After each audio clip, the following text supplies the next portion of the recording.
በቁጥጥር ስር ሊሆን የሚችሉ ታማሚውን ወዲያው የማይገድሉ ግን መድኃኒት ያልተገኘላቸው በሽታዎች አሉ። በጣም ጥቂት ናቸው እነዚህ በሽታዎች። ከነዛ መካከል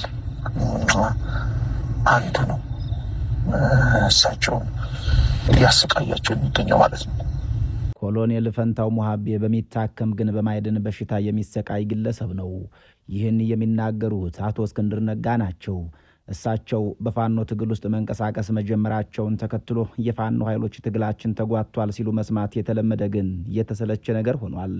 በእርግጥ ምክትል ወታደራዊ አዛዣቸው ኮብላዩ ኮሎኔል ፈንታው ሙሃቤ ትናንት ማምሻውን አዲስ አበባ ገብተዋል። የኮሎኔሉ አዲስ አበባ ጉዞ ቀድሞ የታቀደ ትናንት የተቋጨ እንደነበር በተለይ ከካፕቴን ማስረሻ ሰጤ ጋር ቀርረባለን ያሉ አንድ የመረጃ ምንጭ ተናግረዋል። ምንጩ እንደሚሉት ኮሎኔሉ ህዝባቸውንም ትግላቸውንም በተለይም የቅርብ የገንዘብ ምንጫቸውን የነበረውን አቶ እስክንድር ነጋን የከዱት ሰነባብተው ነው። በወሎ ተራሮች ሲዘዋወሩ ከሰነበቱ በኋላ ምቹ ጊዜና አጋጣሚ በተለይም መለስተኛ አውሮፕላንን ሲተባበቁ ሰንብተው ያ ሲሆን በደል የከጀሏት 4 ኪሎ በምርኮ ተቀዳጅተዋታል። ኮሎኔሉ ትናንት ማምሻውን አዲስ አበባ ገብተዋል። አዲስ አበባ እየገቡ እየወጡ ናቸው በሚል የሚታሙት አቶ እስክንድር ነጋ በበኩላቸው ኮሎኔሉን በሚታከም ግን በማይድን በሽታ የሚሰቃዩ ግለሰብ ናቸው በሚል ግለሰባዊ ክብራቸውን ነክተውታል። በእርግጥ አቶ እስክንድር ነጋ መንታ መንገድ ላይ ሳይሆኑ ገመገም ላይ የቆሙ መስለዋል። መንገድ ያላቸው አይመስሉም። እሳቸውም የመጨረሻ አማራጭ ያደረጉት አብይ አህመድን በሰላም መገናኘት እንደሆነ በተለይ በብአዴን አፍነት የሚታሙት አቶ አያሌው መንበር ጽፈዋል። እኒሁ የብአዴን አፍ በሚል የሚታሙት ግለሰብ በይፋዊ ማህበራዊ ትስስር ገጻቸው በኩል ይፋ ባደረጉት መረጃ አቶ እስክንድር ነጋ በዜሮ የተባዛ ግለሰብ በሚል ገልጸዋቸዋል። የተከበራችሁ የበራፍ ቲቪ ቤተሰቦች ጤና ይስጥልን። በአማራ ክልል እየተካሄደ ያለው ጦርነት ዛሬ ላይ የጥይት ድምጽ ብቻ መሆኑ ቀርቷል።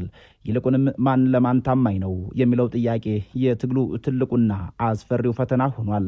ትናንት ካፕቴን ማስረሻ ሰጤ የፋኖን የውስጥ ሚስጥር በመንግስት ሚዲያ ላይ ሲዘረግፍ እያየን፣ ዛሬ ደግሞ ሌላኛው የፋኖ የቁንጮ መሪ ኮሎኔል ፈንታው ሙሃቤ እጃቸውን ለመንግስት ታጣቂዎች መስጠታቸው በይፋ እየተወራ ነው።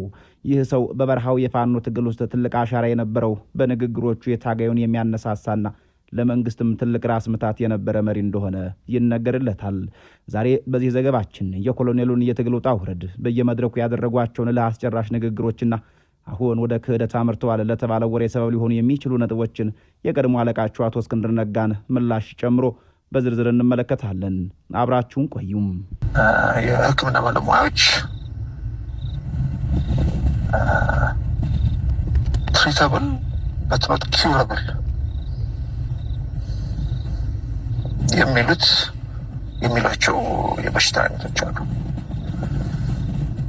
የሚታከሙ ግን አይደሉም። ሊታከሙ የሚችሉ በቁጥጥር ስር ሊሆን የሚችሉ ታማሚውን ወዲያው የማይገድሉ ግን መድኃኒት ያልተገኘላቸው በሽታዎች አሉ። በጣም ጥቂት ናቸው እነዚህ በሽታዎች። ከነዛ መካከል አንዱ ነው እሳቸውን እያሰቃያቸው የሚገኘው ማለት ነው። ኮሎኔል ፈንታውን ሙሃቤ ወደ ፋኖ ትግል ሲገቡ በባዶ እጃቸው አልነበሩም። በመከላከያ ሰራዊት ውስጥ በነበራቸው ረጅም ዓመታት የአመራር ልምድ ፋኖን እንደ ወታደራ ትልቅ አቅምና ተቋም የማደራጀት ትልቅ ኃላፊነትም ነበረባቸው። በወሎ ቀጠና በተለይም በወሎ በረሃዎች፣ በጎጃም በረሃዎች፣ በደንበጫ፣ በቋሪት፣ በሞጣ ግንባሮች ሲንቀሳቀሱ የነበረው ውጣ ውረድም ቀላል አልነበረባቸውም። ከመንግስት ድሮንና ከከባድ መሳሪያ ጥቃት እየተረፉ ሰራዊታቸውን በስነ ልቦና እያነጹና በምግብ እጥረትና በመድኃኒት እጦት ውስጥ እያለፉ የቆዩ መሪ ናቸው። የኮሎኔሉ የትግል ጉዞ የሚጀምረው ከመደበኛ ሰራዊት ወጥተው የህዝቡን ትግል መቀላቀላቸው ብቻም ሳይሆን የተበታተውን ፋኖ ወደ አንድ ለማምጣት ካደረጉት ለአስጨራሽ ጥረት ጋር ጭምር ነው። በብዙ ውጊያዎች ላይ በግንባር ተገኝተው በመምራት በታጋዩ ዘንድ እንደ አባት ይታዩ ነበር። ኮሎኔል ፈንታውን ሙሃቤ በመድረክ ላይ ባላቸው ንግግርና ተሰሚነት የታወቁ ናቸው። በየጫካውና በየአደባባዩ ለታጋዩና ለህዝቡ ያደረጓቸው ንግግሮች ዛሬም በብዙዎች ጆሮ የሚያቃጭሉ ናቸው። በተለይም በአንድ ወቅት ለሰራዊታቸው በሰጡት መመሪያ እኛ ወደ ኋላ እንመለስም፣ የህዝባችንን መከራ ለማስቆም እስከ መጨረሻው ደም እንፋለማለን በማለት ቃል መግባታቸው ይነገራል። በሌላ መድረክ ደግሞ ስለ ክህደትና ስለ አንድነት ሲናገሩ የአማራ ሕዝብ ጠላት አንድነቱ ነው፣ እኛ ካልተሰነጣጠቅን ማንም አይሰባብረንም ብለው እንደነበርም ይታወሳል። የሚገርመው ግን ዛሬ እሳቸው እጃቸውን የሰጡት በዚሁ መሰነጣጠቅ ምክንያት እንደሆነ መነገሩ ነው። ትናንት የትግሉ ጋሻ የነበሩ መሪ ዛሬ ለጠላት እጅ መስጠታቸውና ያ ሁሉ ንግግራቸው የአሸዋ ላይ ስዕል ሆኖ መቅረቱ ለደጋፊው ትልቅ ድንጋጤና ህመም ፈጥሯል። አሁን እየወጡ ያሉ አዳዲስ መረጃዎች እንደሚጠቁሙት ከሆነ ደግሞ ኮሎኔል ፋንታሁን እጃቸውን የሰጡት በገዛ ፈቃዳቸውና ይሁንታቸው ነው። ለዚህም የተሰጠው ምክንያት እጅግ አሳሳቢና አነጋጋሪ ሆኗል። የፋኖ መሪዎች ከህወሓትና ከሻቢያ ጋር ግንኙነት መፍጠራቸው እንደ ኮሎኔሉ ያሉ የቀድሞ መከላከያ መኮንኖችን ክፉኛ አስቆጥቷል የሚል ትርክት እየቀረበ ይገኛል። ትናንት የተዋጋ ነው ጠላት ዛሬ እንዴት አጋራችን ይሆናል የሚለው ጥያቄ በአመራሩ መካከል ትልቅ ስንጥቅ ፈጥሯል የሚባለው የኮሎኔሉ መክዳት እንደ ምክንያት በመጥቀስ ነው። ከዚሁ በተጨማሪም በትግሉ ውስጥ ያለው የጎሳና የወረዳ ክፍፍል እንዲሁም የህዝብ ተዋረድ አለመከበርና ኮሎኔሉን ለዚህ ውሳኔ ዳርጓቸዋል ተብሎም ይገመታል። ይህም በትግሉ ውስጥ ያለውን ከፍተኛ የሐሳብ ልዩነት፣ የውስጥ ሽኩቻ ቁልጭ አድርጎ ያነጽራል። የካፕቴን ማስረሻ ሰጤ ክህደት ለኮሎኔል ፋንታሁን እጅ መስጠት እንደ ትልቅ ማሳያ ሆኖ የሚወሰድ ነው።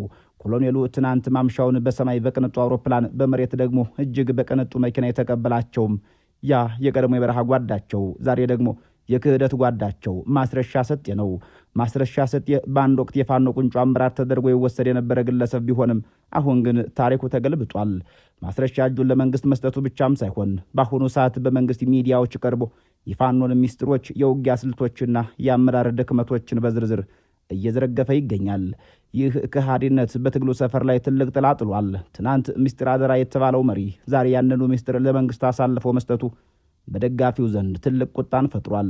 የኮሎኔል ፋንታሁን እጅ መስጠት ወሬም የመጣው ይህ የካፕቴን ማስረሻ የክህደት ታሪክ ገና ትኩስ እያለ በመሆኑ በትግሉ ደጋፊዎች ላይ ማንንም ማመን አንችልም የሚል የስነ ልቦና ስብራት እየፈጠረ ይገኛል። ጦርነቱ በቆየ ቁጥር የሚመጣው የሞራል መውደቅ፣ የስንቅ አቅርቦት መቆራረጥና የአመራር ሽኩቻዎች ለአንድ መሪ እጅ መስጠት ሰበብ ሊሆኑ ይችላሉ። ሆኖም ግን የኮሎኔል ፋንታሁንን መሰል የቆረጠ አቋም ያላቸው መሪዎች በቀላሉ እጅ ይሰጣሉ ብሎ ማመን ለብዙዎቹ የሚከብድ ነበር። በሌላ በኩል የፌዴራሉ መንግስት እንዲህ ያሉ ዜናዎችን በመልቀቅ በፋኖ አመራሮች መካከል መፈራረድን ለመፍጠር እየሰራ መሆኑ በግልጽ ይታያል። አንዱ መሪ በሌላው ላይ ጥርጣሬ እንዲያድርበት ማድረግ ትግሉን ከውስጥ የመበጣጠስ ትልቁም ስልት እንደሆነም ይነገራል። የሻቢያና የህወሓት ስም መነሳቱም በትግሉ ውስጥ ያሉትን ንጹሕ አማራንን የሚሉትን ወገኖች ለማስቆጣት ታስቦ የተደረገ ሊሆን እንደሚችል በመነገር ላይ ነው። የፌዴራል መንግስቱ ምንም እንኳን በወሬ ፈጣሪዎቹ በኩል የፋኖ አመራሮች መከፋፈል ውስጥ የወደቁት በትግል አስተላልፋቸው ነው ቢሉም እንደ ዘመነ ካሴ ያሉ የፋኖ ታጋዮች በበኩላቸው የመጋጨታቸው ምንጭ ገንዘብ እንደሆነ ከተናገሩ ከርመዋል። ዘመነ ካሴ በዚያ ወቅት ዶላሩም ያልቃል፣ እስኪያውም ሲያምሰን ከርሞ ነገ ሹልክ ብሎ ይወጣል፣ ያኔ እኔና እናንተ እንተዛዘባለን ማለቱ የሚረሳ አይደለም። የሆነው ሆኖ የኮሎኔሉ መክዳት በፋኖ ኃይሎች ዘንድ ጥቅምም ጉዳትም ይኖረዋል። ዝግጅት ክፍላችን ያነጋገራቸው አንድ የቀድሞ ሰራዊት አባልና መስመራዊ መኮንን የኮሎኔሉን መክዳት ጥቅምና ጉዳት ዘርዝረው አስረድተዋል። አዋይ መኮንኑ እንደሚሉት መንግስት የኮሎኔሉን ክህደት እንደ ትልቅ ድል ሲቆጥረው፣ በፋኖ መዋቅር ውስጥ ደግሞ ሁለቱም ማለትም የጉዳትምና የጥቅም መነሳሳት ገጽታዎች ይኖሩታል። የኮሎኔል ፋንታሁን መክዳት በወታደራዊ ሳይንስና በተግባራዊ እንቅስቃሴ ረገድ ለፋኖ ኃይሎች ከፍተኛ ክፍተት የሚፈጥር ሊሆን ይችላል። በተለይም ኮሎኔል ፋንታው ከመደበኛ ወታደራዊ ሳይንስ የመጡ መሆናቸው የፋኖ ኃይል በአብዛኛው የህዝብ ሰራዊት በመሆኑ እንደ ኮሎኔሉ ያሉ መደበኛ ወታደራዊ ዲስፕሊንና የውጊያ ስትራቴጂ የሚያውቁ መሪዎች እጅግ ወሳኝ ናቸው። የእሳቸው መክዳት ግን በውጊያ ቅንጅት፣ በካርታ ንባብና በዘመናዊ ጦር ሜዳ አመራር ላይ ክፍተት ይፈጥራል። አንድ ከፍተኛ አመራር ሲከዳ በእሱ እጅ የነበሩ ወታደራዊ ሚስጥሮች፣ የመገናኛ መስመሮችና የሎጂስቲክስ ሰንሰለቶች ለጊዜውም ቢሆን ይቋረጣሉ። ይህ ሁኔታም በሰራዊቱ መካከል የመደናገር ስሜት ሊፈጥር ይችላል። ተዋጊ ወታደሮቹ መሪያቸውን እንዳይበገሬና እንደ ጋሻ የሚመለከቱት ከሆነ ደግሞ ያ መሪ ሲከዳ በታችኛው እርከን ባሉ ተዋጊዎች ላይ በሱ ካልተቻለኛ እንዴት እንችላለን የሚል የፍርሃትና የመደናገጥ ስሜትም በጊዜያዊነት ሊያሳድር ይችላል። በሽምቅ ውጊያ ታሪክ ውስጥ የመሪዎች መክዳት ብዙ ጊዜ ትግሉን የሚያቀዘቅዝ ሳይሆን እንደገና የሚያቀጣጥል ነዳጅ ሆኖ ያገለግላል። በእርግጥ አንድ ከፍተኛ አመራር ሲከዳ የሚደርሰው ጉዳት ከሰውየው መሞት እጅግ የከፋ ነው። ኮሎኔሉ ከከፍተኛ አመራር እንደመሆናቸው መጠን የፋኖን የውስጥ አደረጃጀት፣ የሎጂስቲክስ መስመሮች፣ የገንዘብ ምንጮችና የተደበቁ የጦር መሳሪያ ማከማቻዎችንም ጭምር የሚያውቁ ናቸው። ከሁሉም በላይ ደግሞ በከተማ ውስጥ ያሉ የፋኖ ሴሎችን ማንነት ሊያጋልጡ ይችላሉ። መንግስት ይህንን መረጃ በመጠቀም በተጠናና ኢላማን በጠበቀ መልኩ በሌሎች የፋኖ አመራሮችና ደጋፊዎች ላይ ጥቃት ለመሰንዘር እድል ያገኛል።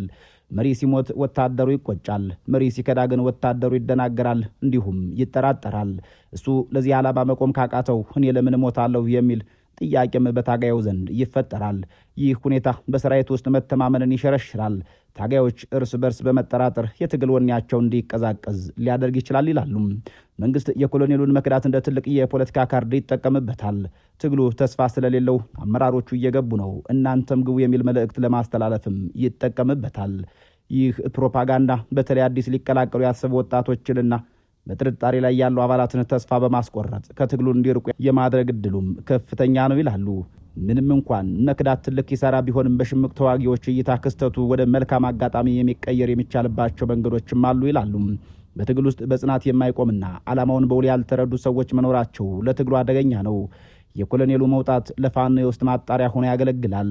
በቁርጠኝነት የማይታገሉ ሰዎች ሲወጡ የቀረው ኃይል ይበልጥ ጠንካራ፣ እምነቱ የጸናና ምስጢር ጠባቂ ብቻ ይሆናል። ገለባው ከስንዴው ተለየ እንደሚባለው ማለት ነው ይላሉ እኒሁ መስመራዊ መኮንን። ኮሎኔሉ የነበራቸውን መረጃ ለመንግስት ሰጣሉ ተብሎ ስለሚገመት የፋኖ አመራሮች የግድ የነበራቸውን የውጊያ ፕላን፣ የመገናኛ ኮድና የመሰብሰቢያ ቦታ በፍጥነት ለመቀየር ይገደዳሉ። ይህ አስገዳጅ ሁኔታ ፋኖ ከነበረው የተለመደ አሰራር ወጥቶ ይበልጥ ዘመናዊ፣ ተለዋጭና ለመንግስት የማይገመት አዲስ ስልት እንዲቀይስም ያደርገዋል። ድሮ የነበረው መረጃ ስራ ላይ እንዳይውል ሲባል የሚደረግ ለውጥ ድርጅታዊ ብቃትን ያሳድጋል። ትግሉም በአንድ ሰው ወይም በቅርብ ወታደራዊ መኮንኖች ላይ ብቻ የተንጠለጠለ አለመሆኑን ለማሳየት እድል ይፈጥራል። አዳዲስና ወጣት አመራሮች ወደፊት መጥተው ኃላፊነት እንዲወስዱ እንዲሁም ትግሉ ከግለሰብም ይልቅ በህዝብ ላይ የተመሰረተ መሆኑን ለማረጋገጥም ይጠቅማል። በእርግጥ የኮሎኔል ፋንታው ሙሃቤ መክዳት ለፋኖ ኃይሎች በአጭር ጊዜ እጅግ ከፍተኛ የሆነ የመረጃና የሞራል ኪሳራ ነው። በተለይም ሚስጥሮችን አሳልፎ ከመስጠት አንጻር ያለው ጉዳት ቀላል አይሆንም። ሆኖም ግን በረጅም ጊዜ ሲታይ ይህ ክስተት ፋኖ የውስጥ አደረጃጀቱን እንዲፈትሽ፣ አጠራጣሪ አመራሮችን እንዲያጸዳና የመረጃ መረቡን ይበልጥ ደህንነቱ የተጠበቀ እንዲያደርግ የሚያስገድድ ማንቂያ ደወል ሆኖ ሊያገለግል ይችላል ይላሉ። ውጤቱ የሚወሰነውም የፋኖ ከፍተኛ አመራሮች ይህንን የሞራል ኪሳራ በፍጥነት ተቆጣጥረው ሰራዊቱን በማረጋጋት ረገድ በሚወስዱት እርምጃ ላይ ነው ብለዋል መስመራዊ መኮንኑ ምንም እንኳን ይህን ቢሉም ኮሎኔሉ የከዱት ድርጅት መሪ አቶ እስክንድር ነጋ በበኩላቸው የሰራዊታቸውን ሞራል በመገንባት ፋንታ የከዳቸውን ኮሎኔል ጤና ነክ መረጃ ይፋ አድርገዋል። ኮሎኔሉ በሚታከም ግን በማይድን በሽታ የሚሰቃይ ሰው ነው ማለታቸው ቢኖርም አይጠቅምም ማለታቸው ሊሆን እንደሚችል ግምት መውሰድ ቢቻልም መስመራዊ መኮንኑ እንዳሉት በድርጅታቸው ላይ የሚያደርሰው ኪሳራ ደግሞ የሚናቅ አይደለም። የተከበራችሁ የበራፍ ቲቪ ተመልካቾች የኮሎኔል ፋንታውን ሙሃቤ ዕጣ ፈንታ በቀጣዮቹ ጥቂት ቀናት ውስጥ ግልጽ እንደሚሆን የሚጠበቅ ነው።